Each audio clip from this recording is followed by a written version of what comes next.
सकाळु सकाळु जदि किछि हेल्दी खाइबा को इच्छा हेउची तो ए रेसिपी दिने निश्चिंत बनातु। कम तेल रे हाई प्रोटीन ब्रेकफास्ट आज आमे बनैबा। नमस्कार सांग माने odiajhiasm को आपण माननकु बहुत बहुत स्वागत। वीडियो पसंद आसिले वीडियो को लाइक शेयर करबा को भूलिबेनी। तो चलंतु देखिबा आज रेसिपी।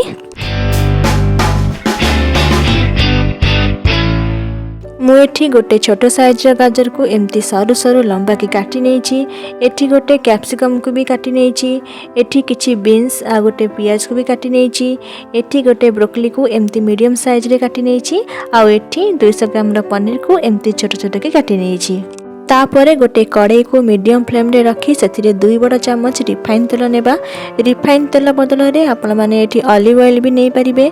सेथिरे गोटे बड़ चामच जीरा आउ पियाज को दे भाजी नेबा। पियाज टिके सॉफ्ट हे आसिले आमे सब परिबा को ऐड करि देबा। गाजर कैप्सिकम बीन को दे भाजी नेबा। आमर एठी बेसी भाजीबार नहीं, परिबा सब टिके क्रंची रहिले बहुत टेस्टी लागि थाए। एबे सेतिरे पनीर को दे एमती टॉस करि नेबा। तापरे आमे ब्रोकली को दे दबा। स्वाद अनुसार लुण गोटे छोट चामच गोलमरीच गुंड दे गोळै नेबा। आ 3 रु 4 मिनिट पई टिके भाजी नेबा। सांग माने ब्रोकली जल्दी सिझी जाई थाए। जेहेतु आमे एठी सलाड बनाउछे हमको सब परिबा को क्रंची रखिबा को हेबो। एबे हमारा सलाड खाइबा पई रेडी हो गला। याको आपण माने ब्रेकफास्ट रे खाइ परिबे। एठी मु फाळे लेंबू चिपुड़ी नेउची। सांग माने लेंबू निहात चिपुड़ीबे, बहुत भलो टेस्ट आसी थाए। जदि आपण माने डाइट करूछंती तो डाइट पई ए बेस्ट ऑप्शन।